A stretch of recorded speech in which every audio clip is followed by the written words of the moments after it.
ആണ്.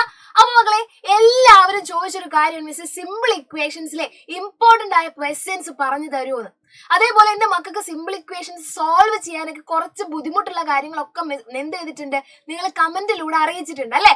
അപ്പൊ മിസ് ഇന്ന് വന്നിട്ടുള്ളത് സിമ്പിൾ ഇക്വേഷനിൽ മക്കൾ അറിഞ്ഞിരിക്കേണ്ട കുറച്ച് കാര്യങ്ങളും കുറച്ച് ഇമ്പോർട്ടന്റ് ആയ ക്വസ്റ്റ്യൻസും പറഞ്ഞു തരാൻ വേണ്ടിയിട്ടാണ്. അപ്പൊ അധികം ലേറ്റ് ആക്കുന്നില്ല, നമുക്ക് നോക്കാം. ഒന്നാമത്തെ ക്വസ്റ്റ്യൻ എന്ന് പറയുന്നത് write the following in the form of equations. അതായത് സ്റ്റേറ്റ്മെന്റ് തന്നിട്ടുണ്ട്, അതായത് ഒരു സെന്റൻസ് തന്നിട്ടുണ്ട്. ആ സെന്റൻസ് വായിച്ചിട്ട് എന്റെ മക്കൾ എന്ത് ചെയ്യണം, ഇക്വേഷൻ ഉണ്ടാക്കണം. സെന്റൻസ് വായിച്ചിട്ട് ഇക്വേഷൻ ഉണ്ടാക്കണം. എളുപ്പമാണ്. സെന്റൻസ് ഒന്ന് വൃത്തിയായിട്ട് ഒരു പ്രാവശ്യം വായിച്ചാൽ മാത്രം മതി. വായിക്കുന്ന സമയത്ത് എന്ത് ചെയ്യണം, ഇമ്പോർട്ടന്റ് ആയ വേർഡ്സിനടിയിൽ എന്ത് ചെയ്യുക, പെന്നോണ്ടോ പെൻസിലോണ്ടോ ഒന്ന് വരച്ചു വെക്കുക. കാണിച്ചു തരാം. ഇവിടെ നോക്കിയേ, write the sum of statement ആണ് മിസ് വായിക്കുന്നത്. ദ സം ഓഫ് സം വരയ്ക്കുക 4 ടൈംസ്.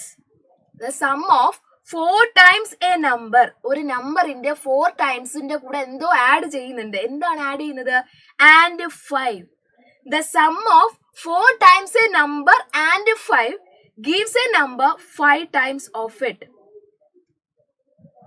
ഓക്കെ, അപ്പൊ എന്താണ് നമ്പർ? നമുക്ക് അറിയില്ല. നമ്പർ നമുക്ക് എന്ത് ചെയ്യാം, എക്സ് ആക്കി എടുക്കാം. നമ്പർ എക്സ് ആണെന്ന് വിചാരിക്കാം. 4 ടൈംസ് എ നമ്പർ എന്ന് പറഞ്ഞാൽ 4x, 4 into x. 4 ടൈംസ് എന്ന് പറഞ്ഞാൽ മക്കളെ ഇൻഡു ആണ്. Okay, the sum of 4 times a number, sum of 4 times a number and 5 gives a number 5 times of it. 5 times the given number. 4x plus 5 is equal to 5x. ഇപ്പൊ നിങ്ങൾ ആലോചിക്കും miss ഇത് solve ചെയ്യണോ? വേണ്ട. ക്വസ്റ്റ്യനിൽ solve ചോദിച്ചിട്ടില്ല, equation make ചെയ്യാനേ പറഞ്ഞിട്ടുള്ളൂ. ഇതാണ് ഇക്വേഷൻ. റെഡി? ഇനി രണ്ടാമത്തെ ഇക്വേഷൻ നോക്കിയേ. ഒരു മിനിറ്റ്. രണ്ടാമത്തെ ഇക്വേഷൻ നോക്കുക. 1/4 of a number is 2 more than 5. അപ്പൊ ഇവിടെ നോക്കിയേ, 1/4 of a number is 2 more than 5. അപ്പൊ നമുക്കറിയാം നമ്പർ എക്സ് ആണ്. 1/4 of a number, 1/4 of a number എന്ന് പറയുന്നത് 1/4 of x. നമ്പർ എക്സ് ആണ് അല്ലെ, നമ്പർ നമ്മൾ എക്സ് എന്നാണ് എടുത്തത്. 1/4 of a number എന്ന് പറഞ്ഞാൽ 1/4 of x is 2 more than 5. 2 more than 5. 5നേക്കാളും 2 കൂടുതലാണ്. അപ്പൊ ഇക്വേഷൻ ഇങ്ങനെ വരും, 1/4x is equal to 7. ഇതാണ് ഇക്വേഷൻ. ഈസി അല്ലേ? അടുത്ത ക്വസ്റ്റ്യൻ നോക്കാം. Convert the following equations in to statement form. Equation തന്നിട്ട് എന്റെ മക്കളോട് എന്താ പറഞ്ഞേ, സ്റ്റേറ്റ്മെന്റിലേക്ക് മാറ്റണം.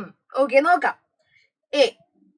5x is equal to 20. അപ്പൊ നമ്മൾ എങ്ങനെ എഴുതും? 5 times a number gives 20 അല്ലേ? 5 times a number gives 20. വേറെ രീതിയിലും പറയാം അല്ലെ. 5 into 5 of a number അല്ലെ, 5 into a number gives 20. എങ്ങനെ വേണമെങ്കിലും പറയാം. റെഡി? അടുത്ത നോക്കുക. 3 into y plus 7 equal to 1. അപ്പൊ എങ്ങനെ പറയും? 3 times a number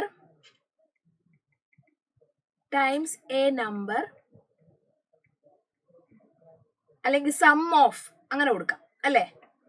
some of 3 times a number and 7 വാല് വെച്ചു. 7 gives 1. ഇങ്ങനെ പറയാം.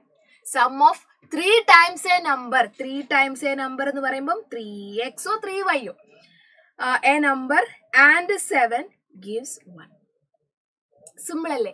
കറക്റ്റ് ആയിട്ട് വായിച്ച് മെല്ലെ ചെയ്താൽ മതി. സിമ്പിൾ ഇക്വേഷൻസിലെ ക്വസ്റ്റ്യൻ ചെയ്യുമ്പോൾ തിരക്ക് പിടിച്ച് ഒരിക്കലും ചെയ്യരുത്. സാവധാനം സമയം എടുത്ത് ചെയ്യുക. കാരണം ഒരു സൈനോ ഒരു നമ്പറോ ഒരു ഓപ്പറേഷനോ മാറിപ്പോയാൽ മതി. ഓക്കെ, ബാക്കി ഞാൻ പറയുന്നില്ല. Okay, solve the following equations. First one, 3 into y minus 2 is equal to 2 into y minus 1 minus 3. ബ്രാക്കറ്റുകളെ കൊണ്ടുള്ള കളിയാണ്. അപ്പൊ എന്റെ മക്കൾ ആദ്യം ഇക്വേഷൻ വൃത്തിയായിട്ട് എഴുതി വെക്കതാ. 3 into y minus 2 is equal to 2 into y minus 1 minus 3. മക്കളെ, ഇനി നിങ്ങൾ നോക്കേണ്ടത് ബ്രാക്കറ്റിനെ ഒഴിവാക്കുക എന്നാണ് ഒന്നാമത്തെ സ്റ്റെപ്പ്. എപ്പോഴും ആലോചിക്കുക, സിമ്പിൾ ഇക്വേഷൻസിൽ ബ്രാക്കറ്റ് വന്നു കഴിഞ്ഞാൽ ആദ്യത്തെ സ്റ്റെപ്പ് ബ്രാക്കറ്റ് ഒഴിവാക്കുക. 3 into y 3y, 3 into 2 6 minus 6 is equal to 2 into y 2y, 2 into minus 1 minus 2 minus 3. Ready? ഇനി എങ്ങനെ ചെയ്യാം? 3y minus 6 is equal to 3y minus 6 is equal to 2y minus 5. ഇനി എന്താ ചെയ്യേണ്ടത്? ഇപ്പൊ ഇക്വേഷനായി സോൾവ് ചെയ്യാനാ പറഞ്ഞത്. അതായത് വൈയുടെ വാല്യൂ നമുക്ക് കണ്ടുപിടിക്കണം. അപ്പൊ വൈകളൊക്കെ ഒരു ഭാഗത്തേക്ക് കൊണ്ടുവരിക. 3y minus 2y. ഈ നമ്പറുകളൊക്കെ ഒരു ഭാഗത്തേക്ക്. -5 + 6. ഇവിടെ ശ്രദ്ധിക്കണേ, ഇവിടെ നോക്കിയേ, മിസ് ഈ 2yനെ ഇപ്പുറത്തേക്ക് കൊണ്ടുവന്നപ്പോൾ മൈനസ് ആയി. അതേപോലെ ഈ -6നെ ഇപ്പുറത്തേക്ക് കൊണ്ടുവന്നപ്പോൾ പ്ലസ് ആയി. ഇതൊക്കെയാണ് ശ്രദ്ധിക്കേണ്ട കാര്യങ്ങൾ. ഇനി 3y മൈനസ് 2y y തന്നെ. -5 + 6 എന്ന് പറഞ്ഞാൽ 1. y = 1 എന്ന് വരും. റെഡി? ഇനി ഒരു ഈസി ക്വസ്റ്റ്യൻ, ഈസി അല്ല, വേർഡ് പ്രോബ്ലംസിലേക്ക് കടക്കാം. The length of a rectangle is twice the breadth. ഇതാണ് മിസ് പറഞ്ഞത്. ഇവിടെ നോക്കുക, length of A rectangle is twice it's breadth. ഇങ്ങനെ പറയുമ്പോൾ എന്റെ മക്കൾ എന്ത് ചെയ്യണം? ലെങ്ത് നമുക്ക് അറിയൂടാ? അറിയില്ല. ലെങ്ത് എന്ന് പറയുന്നത്, നമുക്ക് ലെങ്ത് എത്രയെന്ന് അറിയില്ല. ആ ലെങ്ത് എന്ന് പറയുന്നത് ട്വൈസ് ഇറ്റ്സ് ബ്രെഡ്ത്ത്. ബ്രെഡ്ത്തിനേക്കാളും ട്വൈസ് ആണ്. ഇതാണ് ഫസ്റ്റ് സെന്റൻസ് അല്ലെ? ഫസ്റ്റ് സെന്റൻസ് ഇത്ര വലുതാണ്, പക്ഷെ നമ്മൾ എഴുതുമ്പോൾ ഇത്രേ വരത്തുള്ളൂ. ലെങ്ത് എന്ന് പറയുന്നത് ട്വൈസ് ഓഫ് ബ്രെഡ്ത്ത് ആണ്. If it is perimeter is 6 centimeter, 60 അല്ലെ? പെരിമീറ്റർ എന്ന് പറയുന്നത് 60 സെന്റിമീറ്റർ ആണെങ്കിൽ ലെങ്ത്തും ബ്രെഡ്ത്തും എത്രയാണ്?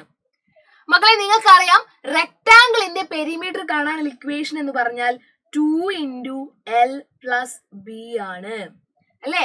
റെക്ടാംഗിളിന്റെ പെരിമീറ്റർ കാണാനുള്ള ഇക്വേഷൻ പഠിച്ചു വെക്കുക. 2 into L plus B. ഇനി ഇങ്ങനെ എഴുതാം, 2 into L-ന് പകരം എന്ത് എഴുതാം? നമുക്ക് 2B അല്ലെ? L എന്ന് പറഞ്ഞാൽ 2 into B ആണ്. Plus B is equal to 60. Perimeter തന്നിട്ടുണ്ട്. അപ്പൊ ഇവിടെ നമുക്കറിയാം 2B plus B എന്താണ്? 3B അല്ലെ? 2B plus 3B, sorry 2B plus B എന്ന് പറയുന്നത് 3B ആണ്. 2 into 3B equal to 60. 2 into 3B എന്ന് പറഞ്ഞാൽ എത്രയാണ്? 6B equal to 60. B equal to 60 divided by 6 എത്രയാണ്? 10. ലെങ്ത് എത്രയെന്ന് കിട്ടി? 10 എന്ന് കിട്ടി. 10 സെന്റിമീറ്റർ. അപ്പൊ സോറി, ബ്രെഡ്ത്ത് 10 സെന്റിമീറ്റർ. അപ്പൊ ലെങ്ത് എത്രയായിരിക്കും? 2 into 10, അതായത് 20 സെന്റിമീറ്റർ. ലെങ്ത്തും കിട്ടി, ബ്രെഡ്ത്തും കിട്ടി. റെഡി? സിമ്പിൾ അല്ലേ? അപ്പൊ ഇതേപോലെ ഒരു ക്വസ്റ്റ്യനോട് മിസ് തരാം. എന്ത് ചെയ്യാം മക്കൾ? ഇത് ചെയ്ത് നോക്കിയിട്ട് ആൻസർ സോൾവ് ചെയ്തിട്ട്. ഓക്കെ, ആദ്യം നമുക്ക് ഇക്വേഷൻ ഉണ്ടാക്കാം. The present age of a son. Present age of a son. ഇപ്പൊ മിസ് മാർക്ക് ചെയ്യാം അവിടെ. Present age of a son is half the present age of his father. ഫാദറിന്റെ വയസ്സ് ഇപ്പൊ എത്രയാണോ അതിന്റെ പകുതിയാണ് സണ്ണിന്റെ ഏജ് എന്ന് പറയുന്നത്. ഓക്കെ, അപ്പൊ നമുക്ക് എന്ത് ചെയ്യാം? ഫാദറിന്റെ ഏജ് എക്സ് ആണെന്ന് അങ്ങ് വിചാരിക്കാം. ഫാദറിന്റെ ഏജ് എക്സ് ആണ്. ഫാദറിന്റെ ഏജ് നമുക്കറിയില്ല, സണ്ണിന്റെ ഏജും നമുക്കറിയില്ല. സണ്ണിന്റെ ഏജ് എന്താണ്? ഫാദറിന്റെ ഏജ് എക്സ് ആണെങ്കിൽ സണ്ണിന്റെ ഏജ് എന്തായിരിക്കും? അതിന്റെ പകുതി, ഹാഫ്, x/2. ഫാദറിന്റെ ഇപ്പത്തെ ഏജ് എക്സ് ആണെങ്കിൽ സണ്ണിന്റെ ഇപ്പത്തെ ഏജ് എന്താ? Half of it, x/2. 10 years ago, 10 വർഷങ്ങൾക്ക് മുൻപ് the father was twice the old as his son. 10 വർഷം മുൻപ് എന്ന് പറഞ്ഞാൽ എന്താ പറയാ? 10 years ago. 10 years ago എന്ത് സംഭവിച്ചിട്ടുണ്ടാവും? ഇപ്പം 14 വയസ്സാണെങ്കിൽ, നിങ്ങൾക്ക് ഇപ്പൊ 14 വയസ്സാണെങ്കിൽ 10 വർഷം മുന്നേ എത്ര വയസ്സായിരിക്കും? 14 നിന്ന് 10 കുറയ്ക്കണം അല്ലെ? ഇപ്പൊ 14 ആണ്, ഇപ്പൊ 13 ആയിരിക്കും. ഇപ്പൊ 13 ആയിരിക്കണം അല്ലെ? ഇപ്പൊ 13 ആണെങ്കിൽ അതിന് 10 കുറച്ചാലല്ലേ നിങ്ങളുടെ ഏജ് വരിക. അപ്പോ ഇപ്പൊ എക്സ് ആണെങ്കിൽ അച്ഛന്റെ അപ്പത്തെ ഏജ് എന്തായിരിക്കും? x - 10 അല്ലെ? ഇപ്പത്തെ ഏജ് x/2 ആണെങ്കിൽ സണ്ണിന്റെ അപ്പത്തെ ഏജ് എന്തായിരിക്കണം? x/2 - 10 അല്ലേ? 10 years ago, 10 വർഷങ്ങൾക്ക് മുന്നേ. അതെന്താന്ന് പറഞ്ഞത്? 10 years ago father was thrice the old as his son. അന്ന് സണ്ണിന്റെ ഏജ് എന്ന് പറയുന്നത്, ഫാദറിന്റെ ഏജ് എന്ന് പറയുന്നത് 10 years ago the father was thrice the old as his son. ഫാദറിന്റെ ഏജ് എന്ന് പറയുന്നത്, അതായത് x-10 എന്ന് പറയുന്നത് thrice, 3 times of x/2 - 10. Ready? ഇതാണ് ഇക്വേഷൻ വരുന്നത്. ഒന്ന് നമ്മൾ വൃത്തിയാക്കി എടുക്കാം.